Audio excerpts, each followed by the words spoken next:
दोस्तों, आप जब तक खुद को हारने की इजाजत नहीं देते हैं तब तक आपको कोई नहीं हरा सकता। दोस्तों, अगर आप भी आपके सपने को पूरा करना चाहते हो, आप भी अपनी जिंदगी में हार नहीं मानते हो, कुछ करने की आपके मन में जुनून है, तो ये कहानी आपके लिए। इस कहानी को अंत तक जरूर सुनना। शहर की भागदौड़ में एक ऑटो रिक्शा रोज सभी लोगों को उनकी मंजिलों पर पहुंचाया करता था, लेकिन उसे चलाने वाला समीर खुद हर रोज यही सोचता था, क्या बस यही मेरी जिंदगी है। कभी जो स्कूल का सबसे होशियार छात्र हुआ करता था, वो आज 30 की उम्र में सुबह से शाम तक सवारियां ढूंढ रहा था। घर के हालात ठीक नहीं थी, पिताजी भी बचपन में ही छोड़ के चला गया, माँ बीमार थी और छोटे भाई बहन की जिम्मेदारी उसी की कंधों पर थी। सपने थे, लेकिन अब बस उसके पास जिम्मेदारियाँ थी। कभी जो लड़का किताबों में खोया रहता था, अब वो लड़का ऑटो को लेकर इस दुनिया के शहर में कहीं गुम हो गया था। एक बड़े अफसर बनने का ख्वाब जो कभी उसकी आंखों में चमकता था, वो अब एक धुंधली सी याद बनकर रह गया। समीर की ज़िंदगी बहुत ही ज़्यादा मुश्किल से गुजर रहा था। तभी एक दिन जब समीर अपने ऑटो को लेकर घर आ रहा था, सड़क के किनारे एक जाना पहचाना चेहरा देखा। शर्मा सर, उसके स्कूल की टीचर। समीर ने तुरंत ऑटो रोका और भावुक होकर बोला, सर, मैं समीर। तभी शर्मा सर समीर की ओर देखा और कहा, जानता हूँ बेटा, लेकिन मैं ये नहीं जानता था कि तुम्हारी आंखों से वो सपना गायब हो चुका है जो तुम्हें दूसरों से अलग बनाता था। शर्मा सर ने उसके चेहरे को देखकर ही पहचान गया था कि समीर जिम्मेदारियों में कितना ज़्यादा घिर चुका है। शर्मा सर के मुंह से ये सब आवाज़ सुनकर समीर की आवाज़ भारी हो गई थी। सर, अब हालात ऐसे हैं, सपने बस पेट पालने तक ही समझ गए हैं। मेरे जिम्मेदारियों ने सब दबा दिया है।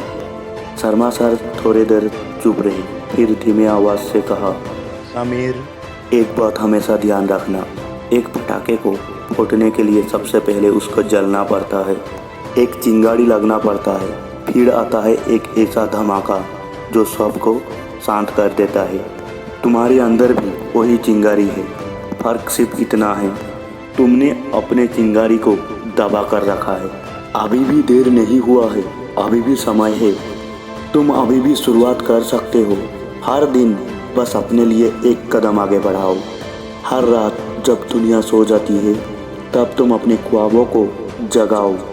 जब तक तुम सफल नहीं हो जाते हो, तब तक अपने इस चिंगारी को मत दबाए रखना, क्योंकि असली पटाखा वही होता है जो सबसे ज़्यादा इंतजार कराता है और जब फूटता है सबको शांत करा देता है।